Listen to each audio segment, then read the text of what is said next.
Olá, pessoal! Começa agora mais um Inclui Aí! Hoje vamos entrevistar Fernando Oroso, técnico paralímpico da Aline Rocha e da Cristiana Ribeira. Fernando, é um grande prazer te receber. Olá, o prazer é meu. É uma satisfação poder participar desse podcast. Você é formado em Educação Física e se especializou em Educação Especial e Esporte Adaptado. O que te levou para essa área de inclusão? Quando eu comecei a fazer a faculdade de Educação Física, eu atuava com capoeira. Eu sempre gostei de uma modalidade um pouco diferente, atividades diferentes, e eu busquei o curso de Educação Física para poder atuar na área do ensino da capoeira, né? E durante a minha formação, a gente tem, né, todos acadêmicos têm contato com as palestras, as semanas acadêmicas e tudo mais. E numa dessas eu conheci o Steven Dubner, que é o criador da associação ADD, Associação Desportiva para Deficientes, aqui da cidade de São Paulo. E ele deu uma palestra, e o título da palestra era Não Sabendo Que Era Possível, ele foi lá e fez. Então ele contou toda a experiência dele dentro do esporte adaptado, do esporte paralímpico, e a gente sabia que era alguma coisa relacionada a pessoas com deficiência. E eu achei até que naquele momento uma palestra iria nos ensinar a trabalhar com a pessoa com deficiência. E eu digo que eu saí da palestra um pouco frustrado, porque ao invés de ensinar a trabalhar com a pessoa com deficiência, indiretamente, ele ficou durante 1 hora contando piadas sobre deficiência. Então isso foi um pouco curioso. E depois, levou umas 2 semanas para cair a ficha. A ideia dele não era explicar como é que se trabalhava com quem tem uma deficiência, mas sim mostrar o universo divertido, desafiador, que é o esporte paralímpico. Então, ele conseguiu motivar por meio da palestra e instigando a trabalhar com essa área. Logo depois eu tive um contato com uma disciplina de didática aplicada à educação física, onde eu tinha que fazer a visualização de uma aula de educação física de um professor de uma escola. E nessa aula que eu fui, tinha todos os alunos jogando bola na quadra e um aluno cadeirante sentado na sua cadeira de roda com o ombro encostado no pilar assistindo a aula. Isso foi extremamente marcante para mim, porque ele não estava participando da aula.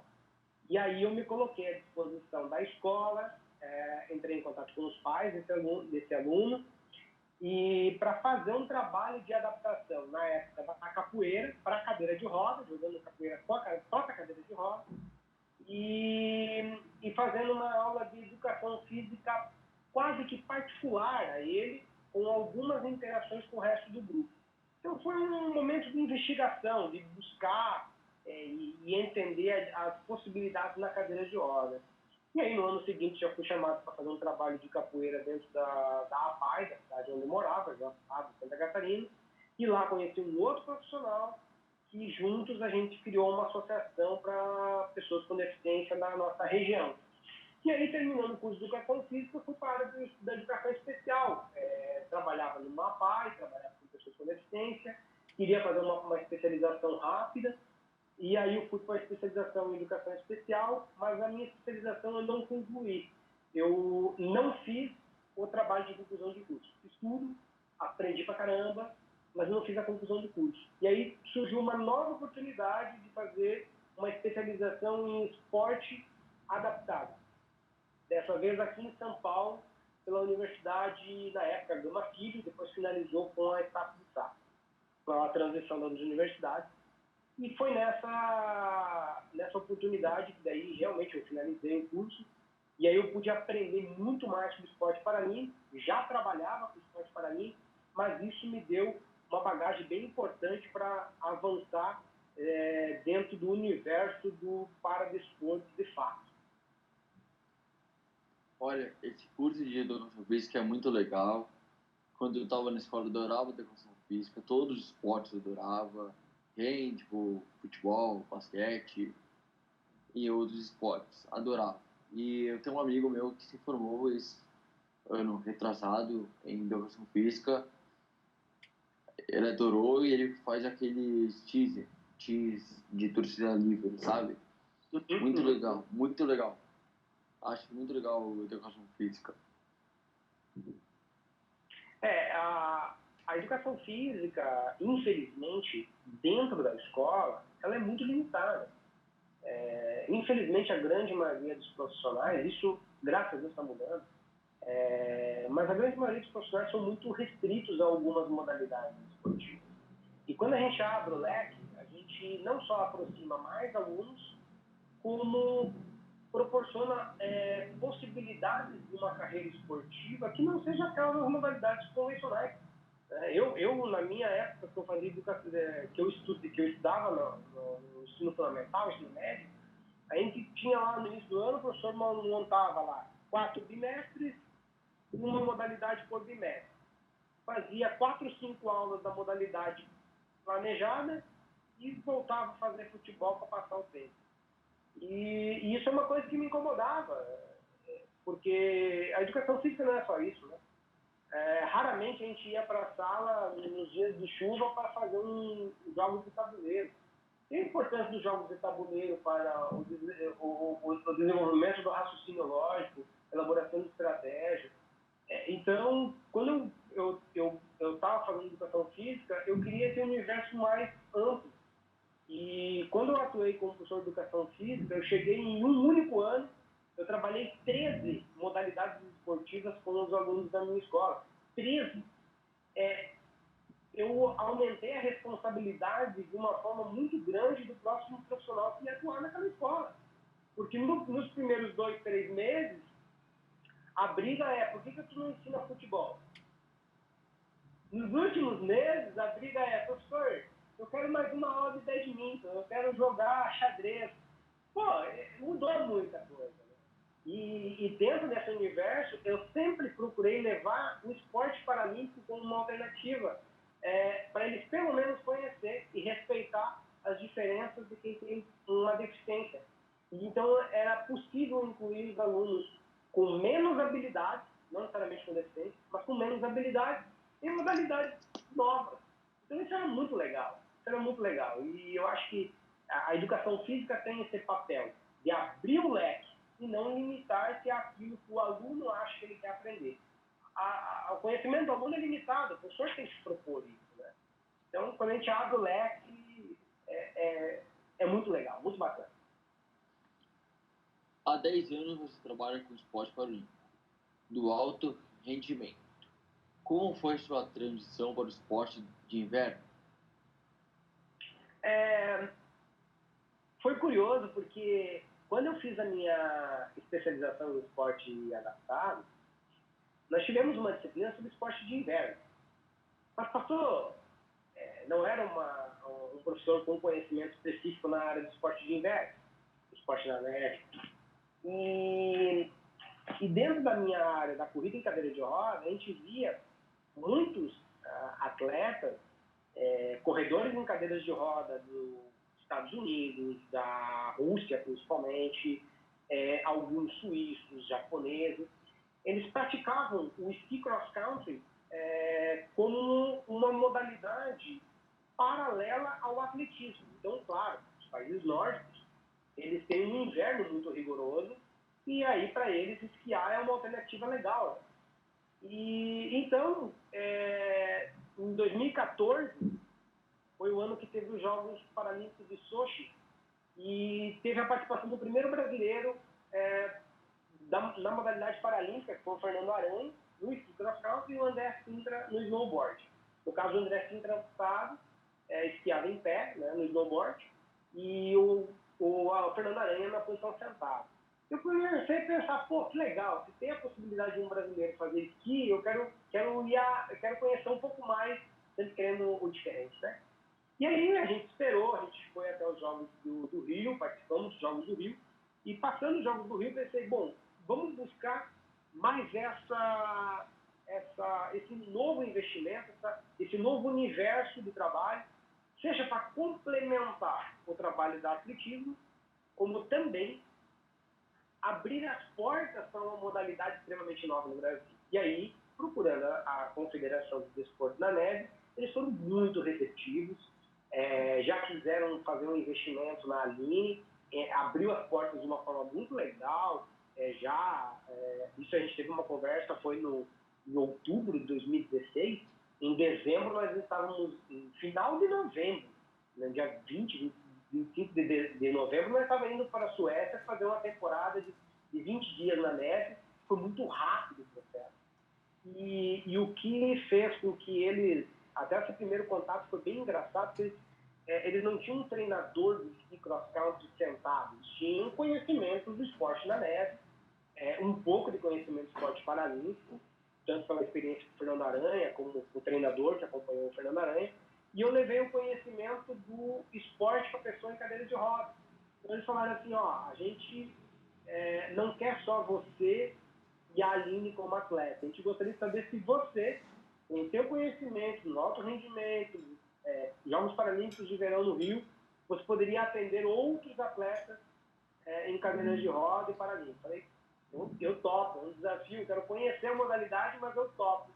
E aí eu comecei a investir o conhecimento na modalidade e a gente conseguiu, ao longo do tempo, desenvolver algumas dinâmicas, alguns métodos, não seriam necessariamente métodos, mas algumas dinâmicas de treinamento mesmo, alguns direcionamentos de trabalho para atender melhor os atletas em cadeira de rodas. E aí eu avancei bastante. Em 2018 a gente foi para os Jogos de Pyeongchang, tivemos bons resultados em Pyeongchang pela nossa experiência, e aí eu não consigo me desligar nem do atletismo, muito menos do esqui, por essa relação tão íntima e esse conhecimento adquirido nesse processo.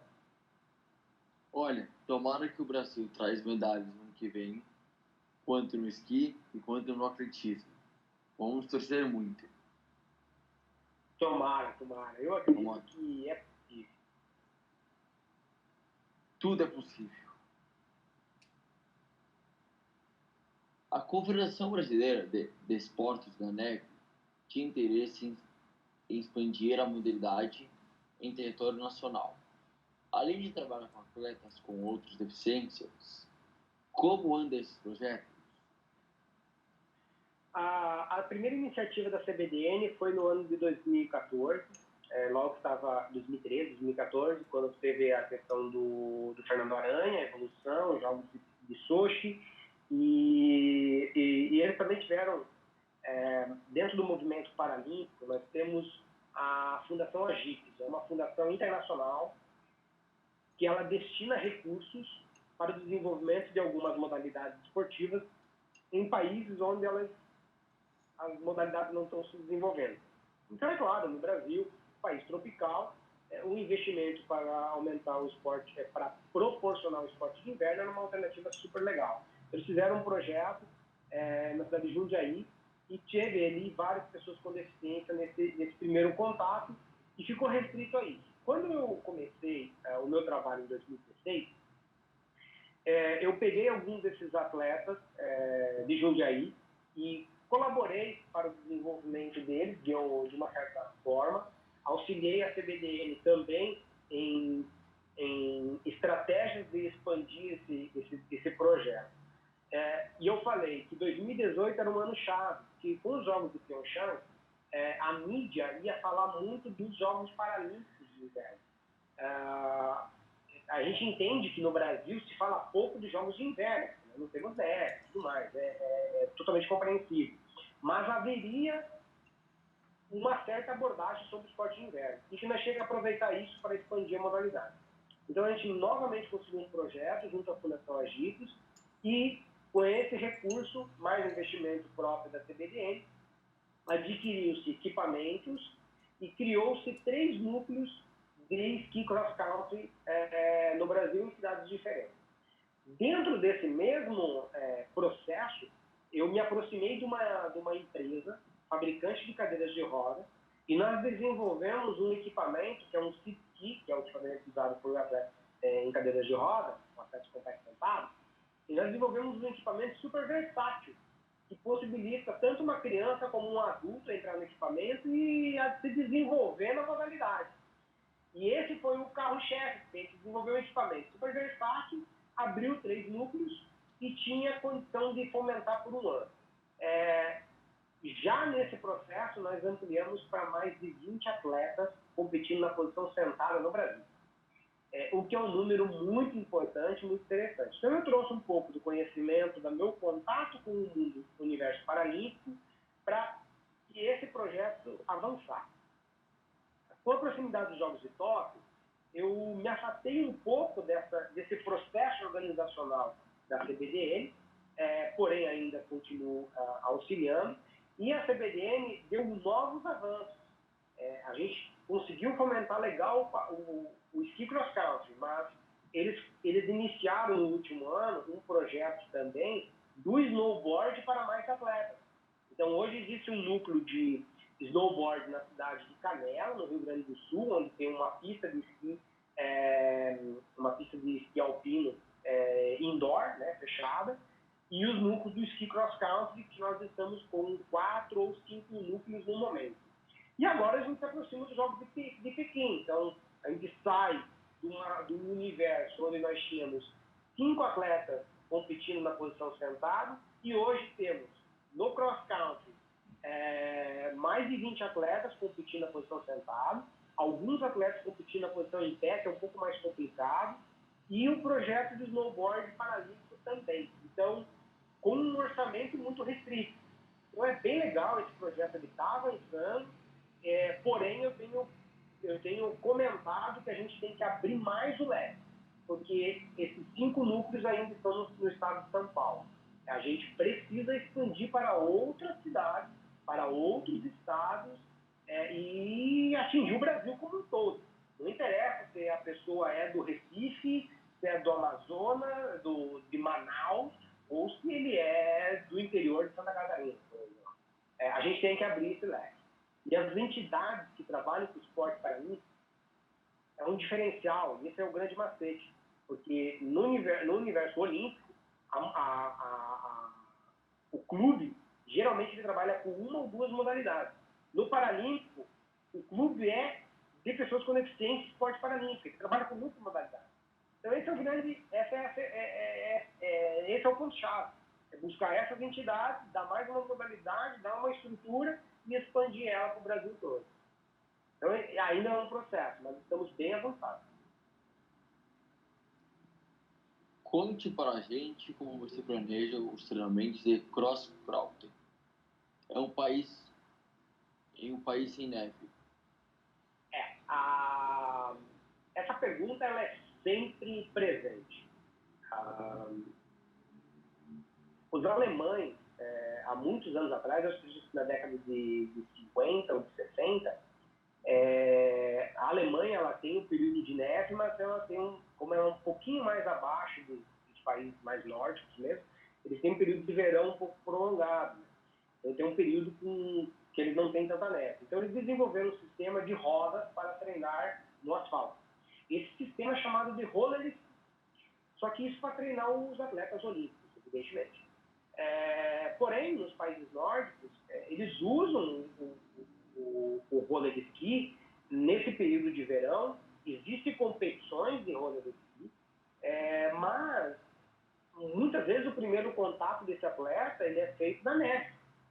E nós, no Brasil, nós não temos essa neve. Então, foi trazido para o Brasil essa ideia do roller ski. Nós temos no Brasil uma competição nacional de roller ski, que é do movimento olímpico, e nós adotamos o roller ski para o movimento paralímpico. O roller ski no movimento paralímpico, ele é mais utilizado com os atletas em pé, não tanto com os atletas sentados, apesar de ser uma possibilidade de trabalho. E nós, no Brasil, temos um problema maior. É muito caro levar os atletas para o ambiente de neve. Então, além de usar o roller ski, que é um sistema de rodinhas para treinar no asfalto, nós temos que realizar competições seletivas para poder escolher os atletas que vão para a neve. Então, nesse universo de 20 atletas, apenas 6 já tiveram oportunidade de ir para a neve. Porém, é uma possibilidade de desenvolvimento. A grande diferença é nesse processo, nós temos aproximadamente, os atletas que têm contato com a neve, tem aproximadamente 2 meses, 60 dias de treinos na neve de fato. Então é um período muito curto se a gente pensar no ano de 12 meses. Porém, a gente tem que entender tudo que a gente pode desenvolver no asfalto e como que a gente vai fazer essa transição mais rápida possível para a neve. Sendo que o nosso carro-chefe é o asfalto. Então a gente aprimorou um pouco esse trabalho e todo o planejamento nosso ele é feito em cima de um roller ski e prevendo os períodos que nós estaremos na neve. Quando a gente chega na neve, a gente usa os primeiros 15 dias para fazer essa transição do asfalto para a neve, essa adaptação ao contato com a neve, as diferenças que a neve proporciona, para depois conseguir evoluir na neve. Então é um pouco dificultoso, mas é um processo bem elaborado. E no caso dos atletas sentados, a gente tem uma outra alternativa que também é usada por alguns países, chamado mountain board, que é um skate de montanha, um skate grande, com rodas relativamente grandes, onde a gente coloca um equipamento em cima e a gente consegue andar. Então, além do asfalto, a gente pode andar na grama, numa estrada de chão, fazer um cross. E esse outro equipamento, ele melhora a sensação de movimentos de curva que a gente faz na neve. O roller ski não permite isso. É um pouco confuso, mas a gente tem que entender que nós trabalhamos duas modalidades para, no final, trabalhar uma só. Então, o roller ski é quase uma modalidade paralela ao ski cross country. Então, a gente trabalha toda a preparação com o roller ski e o período de transição para a neve, de fato. Não sei se consegui te responder. Conseguiu me responder. Nossa, é muito legal. Eu acho um esporte bem diferente dos outros. É um esporte que eu acho que o brasileiro vai começar a olhar. Porque é um esporte que o brasileiro não está acostumado a usar, né? E nem assistir, mas eu acho que o brasileiro vai começar a assistir e vai começar a gostar. Sem dúvida, é um esporte maravilhoso. É encantador. É encantador. Você é casado com a Aline Rocha, atleta paralímpica, e é também seu treinador. Como você consegue equilibrar essas duas funções? Eu digo que a Aline me ajudou a ser um treinador melhor. Quando eu iniciei na carreira esportiva, visando o esporte de rendimento, em muitas situações, como treinador, eu era exigente, como todo treinador tem que ser, mas acabava sendo um pouco grosseiro em alguns momentos. No caso de trabalho com a Aline, esse ser um pouco grosseiro tinha que ser muito equilibrado, porque afinal de contas, terminou o treino, tem um relacionamento, tem uma casa, tem uma outra, uma vida paralela ao desenvolvimento do esporte. Então eu aprendi a ser mais direto, mais objetivo nas minhas exigências e ser mais tolerante e equilibrado nesse processo. Então eu digo que a Aline me ajudou a ser um treinador melhor. E outra coisa muito importante é que a Aline ela é uma atleta extremamente dedicada e comprometida.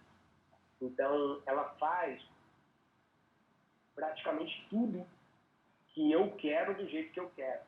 E ela transfere a responsabilidade do desenvolvimento dela, da evolução dela, para mim. Então, como ela faz tudo que eu peço, se não der certo lá no final, o erro foi meu. Então, a gente divide as responsabilidades do processo evolutivo como atleta.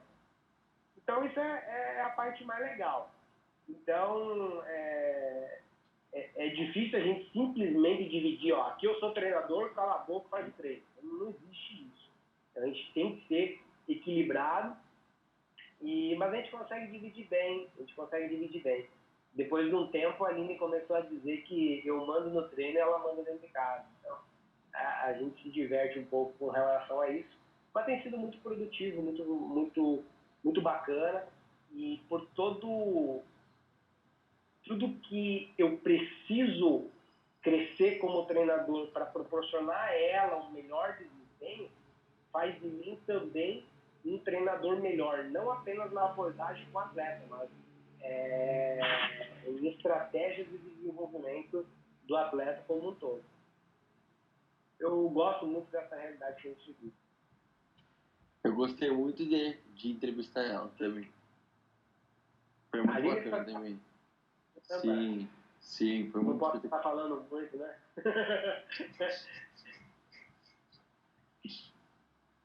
Vocês priorizam a disputa do esporte de inverno em 2022? Qual foi a razão? A gente fez esse comentário há um tempo atrás, quando nos foi solicitado informações sobre como é que seguia o nosso planejamento, tendo em vista os jogos de verão e de inverno. A gente tinha, anteriormente, um período de 1 ano e meio, são 18 meses. Dava em torno de 14 meses, na verdade, entre os jogos de verão e os jogos de inverno. Terminando os jogos de verão em setembro, os jogos de inverno, a gente tinha uma preparação bacana até a realização dos jogos de inverno, provavelmente no mês de março e tudo mais. Então, estava tudo muito tranquilo. A gente ia seguir com o planejamento dos jogos de Tóquio e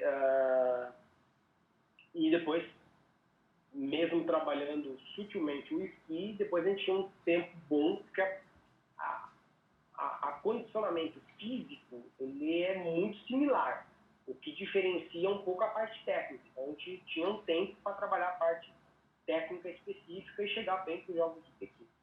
Porém, com o surgimento da pandemia, nós tivemos vários problemas no processo. Um deles foi o cancelamento de quase todos os eventos do atletismo da temporada atual. Então, a gente começou a ver os eventos sendo cancelados e depois o adiamento dos Jogos de Tóquio para 2021. Até aí, tudo bem. Dificultou o planejamento, porque a gente reduziu em 1 ano o tempo de preparação específica para o esqui. Então, se preparar até Tóquio, depois sobra pouco mais de 6 meses, menos de 6 meses, para se preparar para os Jogos de Pequim. Isso gerou uma preocupação muito grande inicialmente. Porém, a gente vem percebendo que os eventos esportivos, ainda nós não temos eventos para 2020, não temos eventos do atletismo. Grandes eventos só serão realizados a partir do momento que nós tivermos uma vacina, devido a tudo que envolve um grande evento. E o primeiro evento competitivo que nós teríamos no calendário seria os eventos de neve em dezembro ou janeiro. E no caso de não haver eventos até novembro de atletismo, os próximos começam em fevereiro, março. E aí vem um outro fator. Mesmo que muito remota, existe uma possibilidade dos Jogos de Tóquio não acontecerem. Mesmo que muito remota. Portanto, olhando para todo esse cenário, é mais interessante a gente trabalhar o atletismo, mas da forma como o esqui, seja para a primeira competição, como pela possibilidade de Tóquio não acontecer.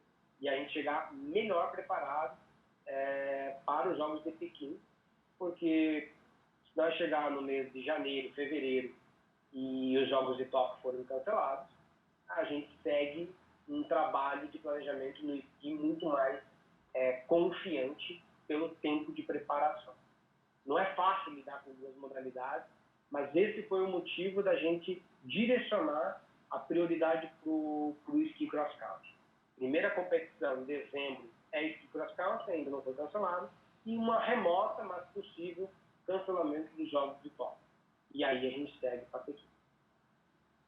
Mas eu acho que vai acontecer os Jogos Olímpicos, tomara que sim.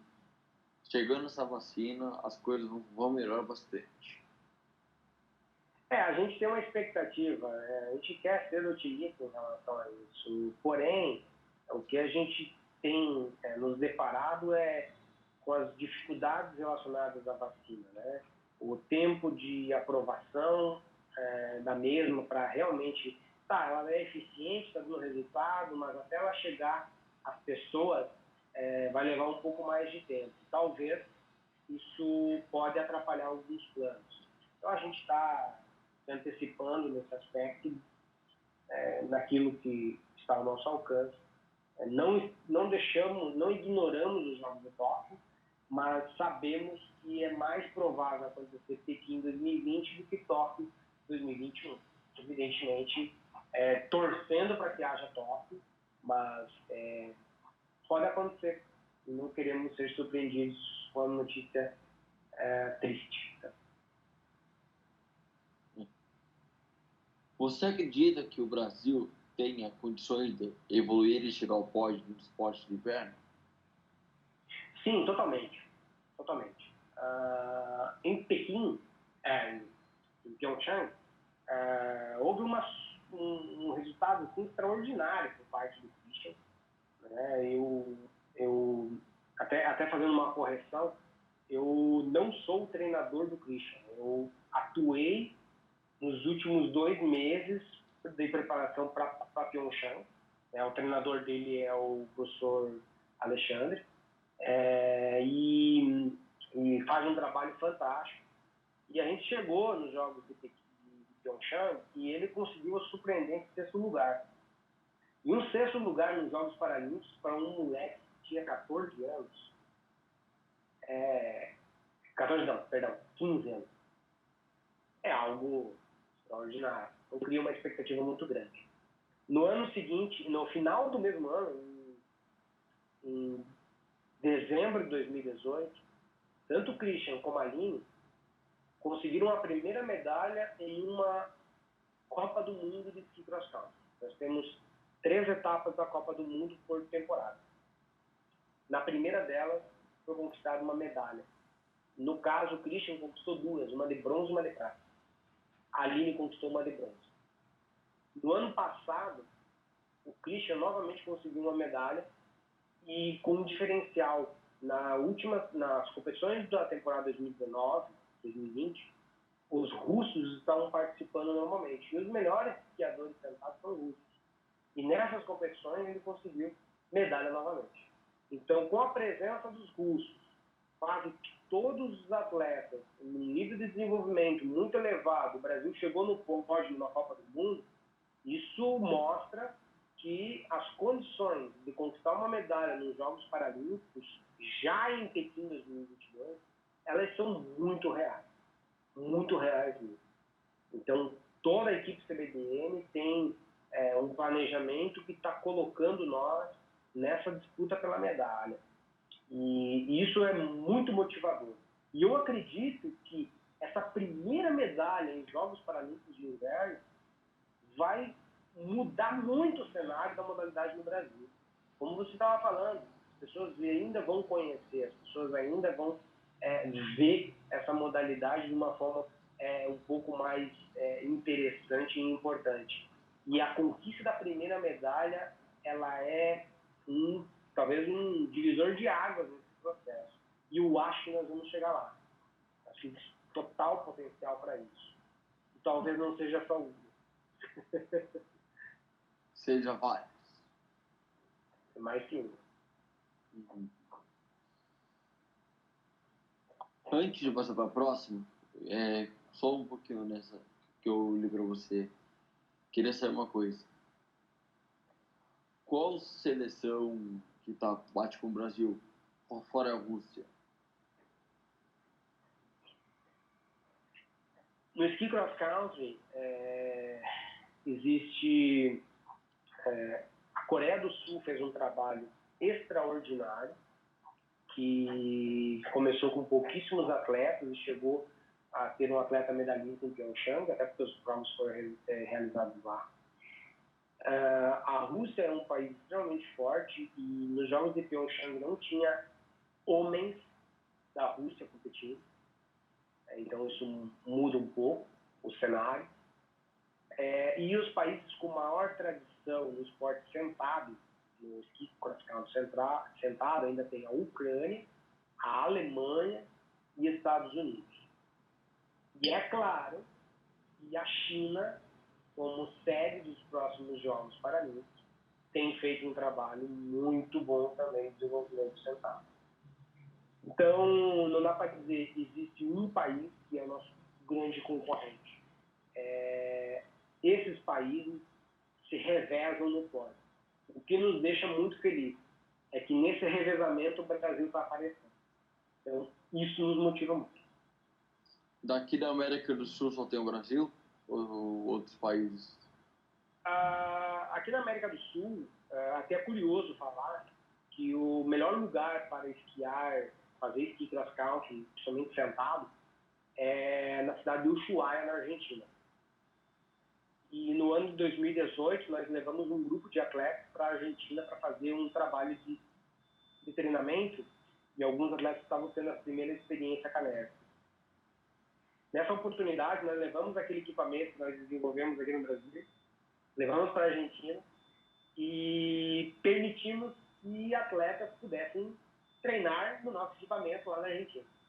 E surgiu um atleta da Argentina muito bom mesmo.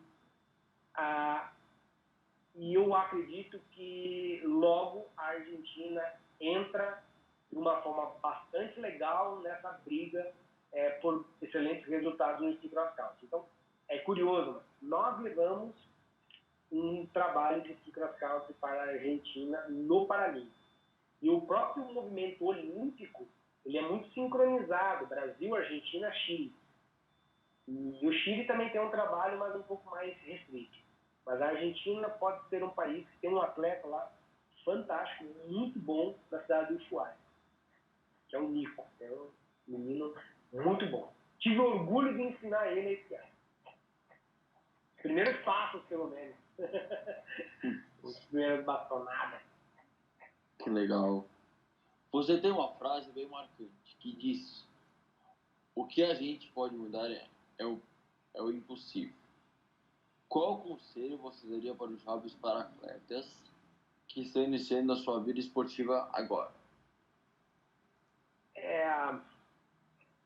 Essa frase ela é legal porque quando eu era muito jovem, eu conheci um rapaz, um amigo da minha família, e ele trabalhava com a parte eletrônica. Ele disse assim: se alguém nesse mundo já fez algo, já fez isso que você está querendo, significa que você também pode. Se alguém já fez, significa que você pode. E se ninguém fez, você pode ser o primeiro a conseguir. Então, isso é o conceito do impossível. Para quem está começando, o caminho não é fácil. A gente tem um caminho cheio de desafios. E o mudar o paradigma, mudar o impossível, é uma coisa que exige de muita preparação, muito estudo, muita dedicação. E não é fácil você mudar o impossível. Mas existe uma possibilidade, né? Podemos dizer que é impossível um país sem neve conquistar uma medalha em Jogos de Inverno. Mas estamos prestes a mudar esse paradigma. Então, peraí, o que nos impede? É a falta de contato com a neve? Mas e as outras alternativas? Então a gente começa a pensar nisso. Então, a gente comete muitos erros, a gente se arrisca, mas se a gente for com muita consciência e elaborar diversas estratégias para contornar essas adversidades, nós vamos perceber que, às vezes, aquilo que nós tínhamos como impossível pode ser possível. E eu acho que esse é o grande barato. Então, quem está começando, é difícil, não é fácil. Você tem um equipamento, uma cadeira de corrida que custa R$20 mil, você fazer uma modalidade de inverno, sem que você nem conheça a neve, mas tu precisa de um contato, você precisa ter calma, você precisa abrir mão de muitas coisas, e vai depender muito de você e das pessoas da qual você se aproxima, para que você possa começar a construir essa realidade. Então, não é fácil, mas é possível. Alguém foi lá e já fez isso. Então, e se ninguém fez, vamos lá. Vamos aos passos curtos e talvez a gente chegue lá. Qualquer esporte difícil, né? Pro... Qualquer esporte, seja olímpico para... Sim, qualquer esporte é difícil para quem está começando agora. Ok. Eu vejo pelo futebol, porque eu gosto muito de futebol. Você começa lá na categoria de base. Eu vejo muita gente que não conseguiu chegar até o profissional, mas eu vejo que muita gente já conseguiu. Em qualquer esporte, né? Só no futebol. Exatamente. Exatamente. E assim, por isso que quando eu estava falando lá atrás sobre abrir o leque de oportunidades, é porque às vezes essa pessoa nunca vai ser um jogador de futebol, porque ele não nasceu com essa modalidade, ele não tem uma estatura, ele não tem uma velocidade, ele não tem uma agilidade, mas se nós só apresentamos para ele essa modalidade, ele não vai ser um atleta de alto rendimento. Quando, na verdade, nós perdemos muitos talentos de outras modalidades, uma ginástica, sei lá, saltos ornamentais, o próprio badminton, que tem crescido muito no Brasil. Nós perdemos grandes talentos dessas modalidades porque não foi apresentado a ele. Nós nem sabemos se ele seria um não talento. Então, a gente tem que abrir o leque justamente para isso, entendeu? E falta esse acesso. Então, as pessoas com deficiência têm essa dificuldade. Eu quero fazer corrida em cadeira de roda, onde que eu posso começar? Tem um clube na sua cidade, né? Esse clube não tem uma cadeira. O professor não sabe como trabalhar com corrida. Então, a gente vai encontrar muitas adversidades. E é uma pena que isso seja tão restrito. Mas a partir do momento que for apresentado, que você está tendo contato com tudo isso, é mais fácil você perceber aonde que está o seu talento, aonde que está as suas grandes possibilidades. Eu tive muitos alunos na escola que odiavam a educação física. Odiava a educação física, mas ele odiava porque nunca tinha sido apresentado a ele uma modalidade como o xadrez. Ou o próprio badminton. Aí. Então, isso é bacana. A gente tem que abrir o leque. E aí que vem o legal, né? E cross country é mais uma modalidade para o Paralímpico. Eu sempre dou exemplo no atletismo, não é no paralímpico, é no convencional mesmo. Sempre dou exemplo do Bolt. O Bolt é sensacional, a carreira dele foi sensacional. Eu quero que você fale um pouco dele, como treinador de atletismo. Por que ele parou? Por que ele não continuou? Existe toda uma questão de idade, né? Depois de uma determinada idade, quando o atleta se aproxima dos 35 anos, ele já começa a perder um pouco a capacidade de velocidade. Isso é uma questão biológica. Então, a carreira do atleta, ela acaba sendo curta. Você raramente vai ver um ginasta com 30 anos. Raro, raro. E, então, cada modalidade tem a sua carreira meio que delimitada por uma questão de idade. Então, tem modalidades, como no caso do atletismo, tu pega umas provas de arremesso, onde a condicionamento de força se sobressai à velocidade. Nessas provas, nós vamos ter atletas com um pouco mais de idade. Um pouco mais de idade. E o próprio Bolt, ele atingiu o ápice e chegou o momento que ele começava a ser ameaçado e não valia a pena, pela sobrecarga de treino ao longo de toda a vida dele, toda a carreira dele. Não vale a pena ele só persistir na modalidade. É o momento de parar. E o atleta tem que ser muito inteligente para escolher esse momento exato. E ele parou no momento que ele estava no auge. Então, ele parou no momento que ele virou a lenda. Só que ele foi um grande atleta, primeiro, quando eu falei das mudanças de paradigma.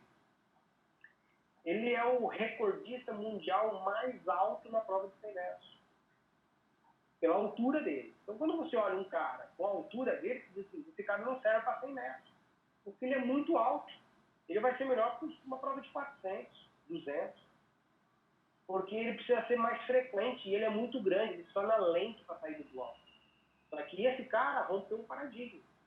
Mesmo não sendo a característica clássica da prova, sendo um pouco mais alto que a maioria, ele teve uma preparação tão boa que, chegando no alto nível, ele se sobressaiu em relação aos outros.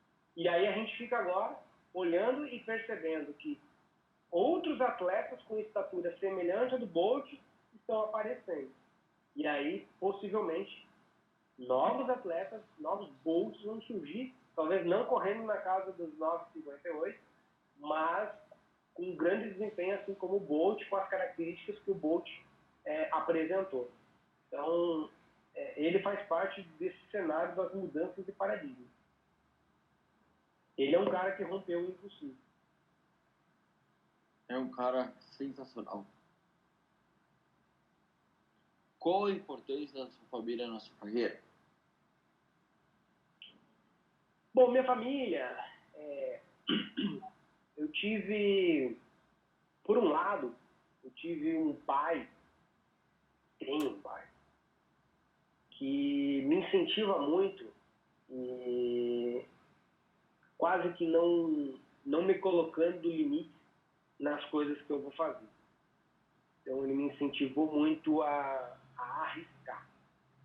E se desse errado, ele estava ali, entendeu? É muito legal. E isso é bastante marcante na minha vida. E por outro lado, eu tive uma mãe que é a pessoa mais próxima de mim, mas sempre com receio de eu cometer erros ao ponto de me frustrar muito. Mas, ao mesmo tempo, é a pessoa que fica do meu lado. Então, assim, um pai super liberal, né? Deixando a gente arriscar, ter nossos sonhos. Já uma mãe limitando um pouco os sonhos, mas o tempo todo do lado. É uma coisa meio estranha. E quando eu decidi vir morar para São Paulo, eles foram muito parceiros. Então, seja no auxílio, às vezes, financeiro, de nos dar possibilidades da gente criar e viver um pouco desse sonho. Não é necessariamente financiar tudo, muito pelo contrário, a gente financiou quase tudo com um esforço próprio, mas sempre tem aquele pouquinho que falta, e aí a família do lado.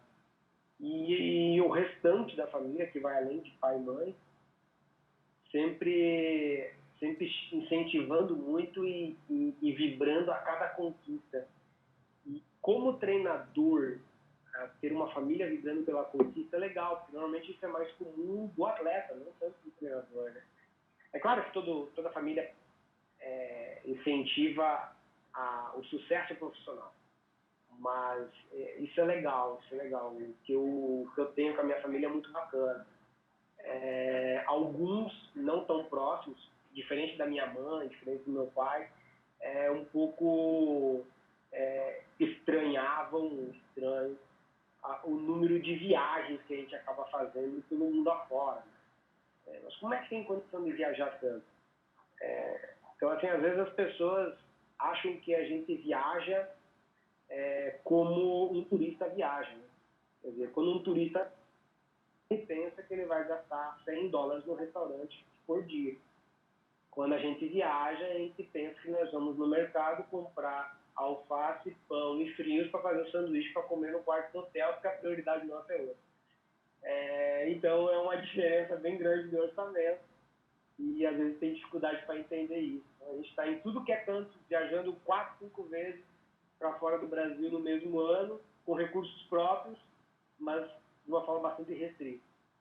Então, às vezes tem um pouco de dificuldade, estou sendo bem sincero, não é 1000 maravilhas, mas vibrar a cada conquista é legal. Assim, toda a família é muito presente. A família da Aline vai além, cara. A família da Aline é 100% incentivo, ajuda totalmente. E isso é legal, porque daí junta-se as duas, nós temos um contexto muito completo para o nosso crescimento e evolução. Eu vou te falar uma coisa que eu falo para todos os entrevistados. Família em primeiro lugar e família é família.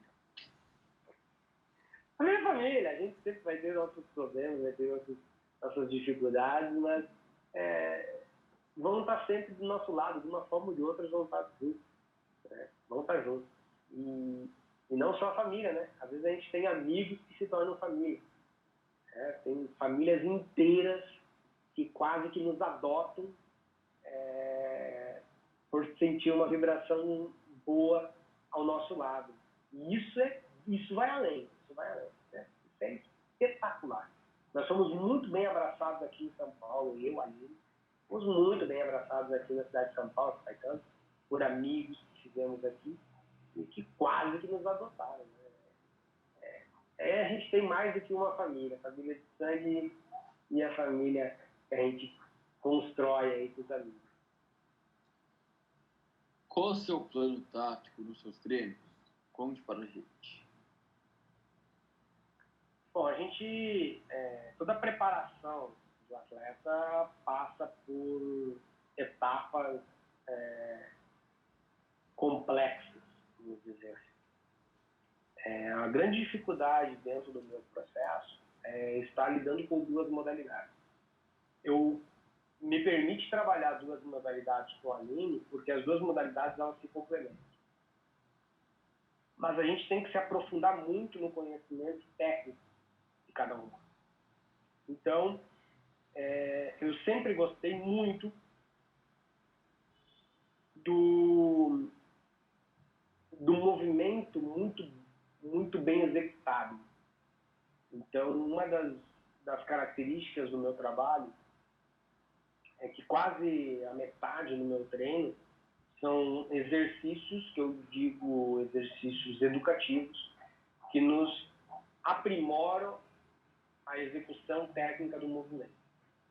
E a outra metade do treinamento está mais voltada à parte física de fato. Ganhar força, ganhar velocidade, ganhar potência.